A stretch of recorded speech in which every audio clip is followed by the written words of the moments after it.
guys! Okay, so I hit my 75 subs last night, so I'm going to do another live recording. And I've got Evie off screen here. And this one is called Pokemon Blood Edition.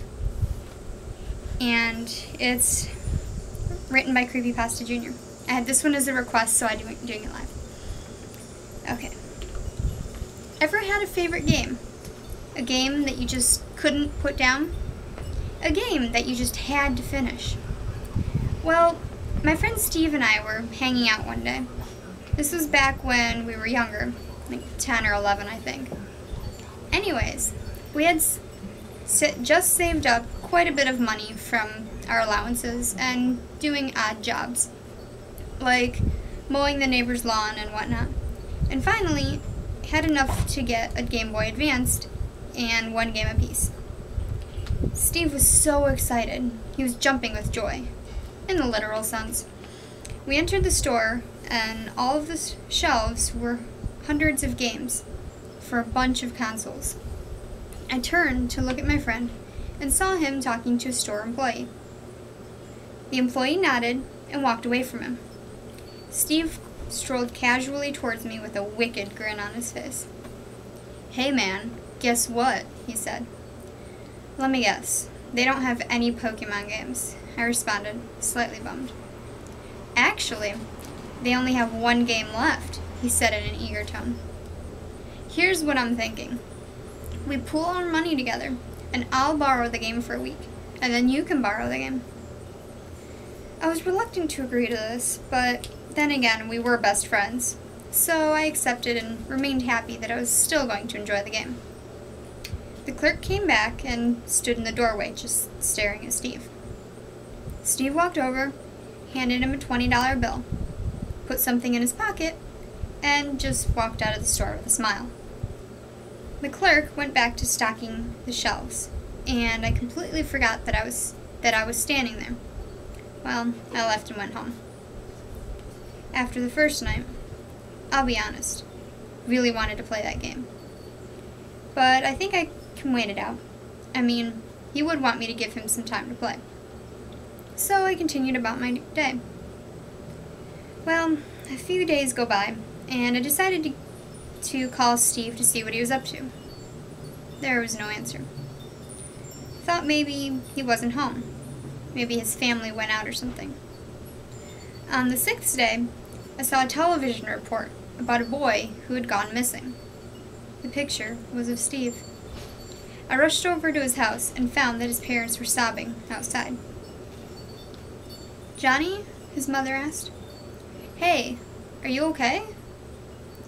"The only thing that he left was this," she said in a mournful voice as she passed me a piece of paper. It was a note, written in dark red ink. It read, "Game over." "I don't understand what it means," his mother cried. "Do you mind if I go check his room?" I asked, rather determined. I had a feeling that I knew what he meant in his note. "Sure," she said, whispered, almost hopeless. I ran into his house and headed for his room. The strange thing was that nothing looked out of place. He had an old wooden desk and a couple of comic books. I saw the corner of what appeared to be a game cartridge. Picking it up and looking at it, it was creepy. It wasn't the normal type of Pokemon game. This case was a deep red, and the picture on the front was of a Pikachu. I didn't have much time to inspect the cartridge, so I tucked it away in my pocket and walked out of the room. Leaving my friend's house, I tried to think of where he had gone, but nothing came to mind. I ended up getting home around 6 p.m., and after I took my jacket off, the game fell out of the pocket and struck the ground. It made me take a step back. The cartridge was lying face down. I stopped for a moment, then realized that this Pokemon game was probably the last thing Steve did before he went missing. I picked up the game and examined the label. It had a picture of what appeared to be a Pikachu on the front. At least, I think it's a Pikachu, though it looked to be black with piercing red eyes. I grabbed my Game Boy and put the game in the slot. Pausing for a moment, I flicked the power button to on, and nothing happened. Well, this was weird. I just put brand new batteries in this thing. Well, I opened some of my drawers and found a pack of batteries that had only 2 left. My lucky day. I immediately popped out the old batteries and placed the new ones in. I hit the power button again. Again, nothing happened. This is stupid, I thought to myself before placing the game on the desk. After about an hour and a half or so of watching TV, I was so mad that I couldn't get to play the game. "Johnny, your father and I are going out. You be good. We'll be back soon," my mother said before closing the door behind her. I watched them drive away in the rain. I continued to watch TV, simply because there wasn't anything else to do. It was raining, getting dark, and that game wouldn't work. I stormed to my room in a rage, annoyed, yet determined to find out the cause behind why my game wouldn't work. I closed my door behind me, and the only light illuminating me was the small nightlight that I had. I wasn't scared of the dark or anything. The light was of a skull, and it shadowed the skull on the wall. When I looked over at the desk, it looked like the Game Boy was on. I picked it up, and immediately it shut itself off. The screen went white, and nothing happened. I sat there for a moment, just examining the whole system, before a loud screech came out of the game, so loud that I let out a scream. After a moment to compose myself, I watched the screen flicker from black to white. Game Boy flashed across the black screen in a crimson color. I've never seen any Game Boy start up this way. The game began with the intro. You know, the one with the Pokemon League battle. The first trainer, called a Charizard. Though the image was hyper-realistic, like a real-life dragon. When it showed the strong-willed Pokemon, its trainer could be seen in the background. It was Gary Oak. He looked to be crying, constantly weeping, not paying attention to his Charizard that he had just called. Then the screen flickered. A shadowy figure was standing on the platform, looking towards Gary. The only way I knew it was a person was the thin, gray outline of his body. The opponent threw a black Pokeball in front of the fire dragon. A Squirtle appeared. This Squirtle, however, had a black turtle shell with what appeared to be gashes in it. Also, it had those sunglasses from the TV show. Squirtle used sludge. It struck Charizard's tail. It was super effective. Charizard has died. Then the screen flickered once more. The original Pokemon logo appeared, and the words Blood Edition in red appeared underneath before the menu screen popped up.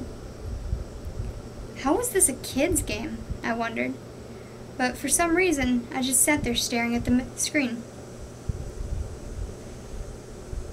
There was only one option to select. It was continue. I tapped A, and the saved file popped up. There was only one file. A trainer with 6 Pokemon. And time played was 99 hours, 99 minutes, and 99 seconds. The strangest thing about this file was the trainer's name.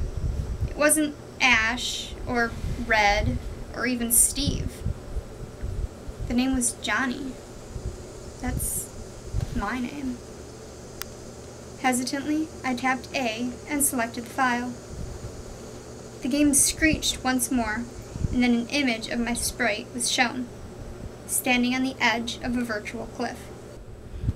Before making any moves, I checked the stats of my character. I actually had a pretty solid group. It pretty much mimicked Ash's Pokemon.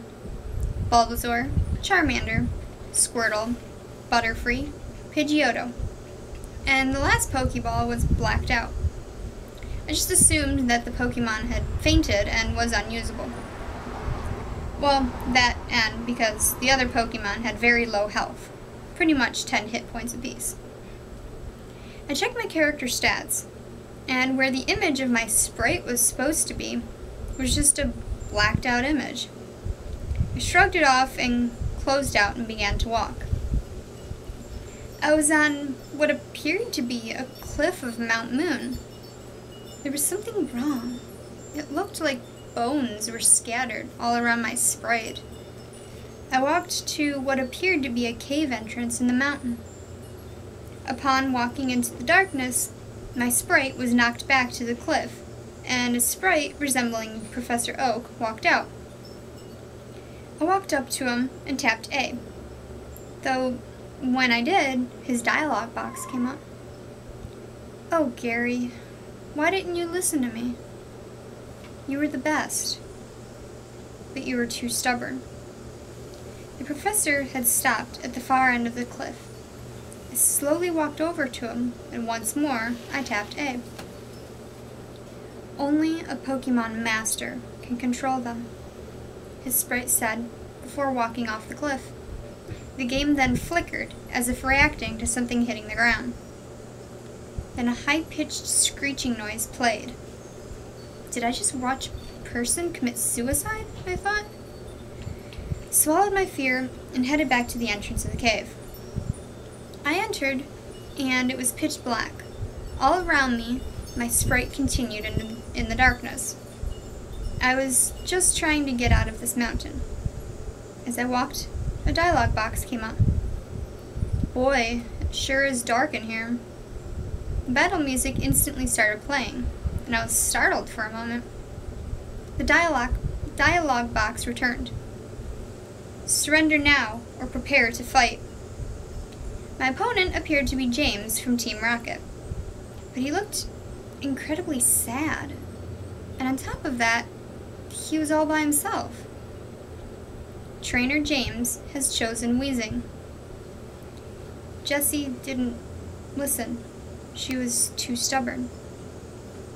After seeing the Wheezing, I had noticed that its HP was at 5, and the image of the Pokemon was completely blacked out, aside from its eyes and the white X on its body. I chose Charmander. Wheezing used suffocation. Wheezing has died. Charmander has died. What the heck? I've never heard of a Pokemon technique called that before. I wasn't too mad, though. I had four more usable Pokemon left, and James only had the one. After our battle, the sprite of James just sat there in the same spot as before. I tapped A, and his dialogue box flickered. Only a Pokemon master can control them. His sprite then fell over on the shadowy ground of the mountain. Team Rocket trainer, Jessie, has died. At this point, 2 people have died. I was terrified and didn't really feel like playing anymore. This game was making me sick. I checked my inventory. I only had a single revive, and when I tried to select it, I simply got a response that it's too soon to use this now. So I pressed on. There had to be a reason why this file was left at Mount Moon. Boy, it sure is dark in here. I came across a ladder. Ascending it to the top level of the mountain, it was a bit more visible than the lower levels. The area was lined with gravestones, almost like Lavender Town. A sprite facing away from me was standing before a gravestone. He was crying. Why did he have to take my best friend? The sprite asked. The battle music started playing, and my opponent appeared. It was a depiction of Ash, though he looked savagely beaten. His eyes were missing, and so was chunks of his flesh. Trainer Ash chooses Haunter. I decided to use Squirtle. This Haunter was strange. It appeared to be white instead of the normal black. The Haunter had only 5 hit points. Haunter used Fear. The screen flickered a couple times, and a painful cry echoed from the speakers. When the screen returned, it was completely black. Squirtle has died. The game prompted me to choose a new Pokemon. Well, I had no psychic Pokemon to battle a ghost, so I figured this was the ending of the game. I chose Butterfree. Butterfree is too scared to move. Haunter used Torment. Once again, the screen flickered, and the sound of unrelenting pain shrieked through the speakers. Butterfree has died. I began to feel sad. All of these Pokemon are just dying, and I can't stop it. Haunter has ran away. Confused, I tapped the A button, and the sprite of the boy in front of me had vanished. At this point, I only had 2 Pokemon left, Bulbasaur and Pidgeotto. The only way out of this horrific place seemed to be a ladder in the corner of the room. There was a signpost next to the ladder. It read, "Only a Pokemon Master can control them." I climbed the ladder, and I was on what appeared to be the peak of the mountain. The snow was heavy, and the screen was dimly lit. After a few steps, my sprite collapsed. It's hard to breathe up here. The screen flickered once more, and I could have sworn that I saw a skull flash across the screen. When the game returned to normal, there was a sprite standing directly in front of mine. It was a shadow. The shadow said one thing, and only one thing. I am a Pokemon Master. The screen began flashing red and black, with a twisted version of the battle music playing. The shadow chose Squirtle, though this Pokemon looked different. The shell was black, and it was wearing the blackened sunglasses. But the strangest thing about this Pokemon was its skin. It wasn't its usual aqua blue. The skin was red, and appeared to be dripping with blood. A Squirtle is still a Squirtle, I thought to myself, and selected Bulbasaur. Bulbasaur used Vine Whip. The master laughed at my attempts to overcome his little water Pokemon. Squirtle used Acid. I can hear the screams of my Bulbasaur. The image of my Pokemon was replaced by a rotten corpse that had been eaten away to the bone. Bulbasaur has died. Fearful of sending out my final Pokemon, reluctantly, I selected Pidgeotto. The Pokemon Master chose Charizard as his final Pokemon. I knew it was only a matter of time before I lost the game. His Charizard had black skin with patches of red. It was missing half of its wing. What scared me the most was its eyes. It didn't have any, just black sockets. Pidgeotto used Wing Attack. Charizard was unaffected. Charizard used Flamethrower. My Pidgeotto fell from the sky and was burning alive. Its cries of pain rung through my whole house. The game grew silent. I had lost. But why was that shadow trainer still on the screen? A dialog box appeared. Are you a Pokemon Master? An option appeared. No, and yes. I paused for a moment. This probably had to be the worst choice in my entire life. I just stared at the options. But I lost. A Pokemon Master wouldn't lose. Then I began to wonder. Maybe this was a second chance. I selected yes. An eerie sound began to play. It was twisted. My inventory opened, and the revive was selected. I chose to revive the unknown Pokemon I had from the beginning. I finally knew what my 6th Pokemon was. It was a Pikachu, the electric mouse Pokemon.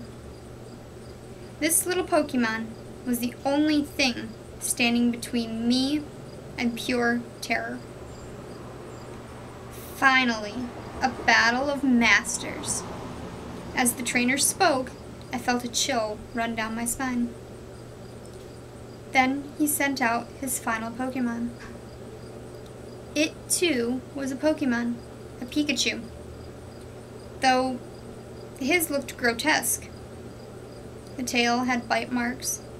Its body looked to be rotting away. Its eyes were lifeless and white as it stared at me. Not just me in the game, but it was staring at me as I was focused on the screen. Pikachu used shock. The screen suddenly went black. So did my nightlight. I was too scared to move.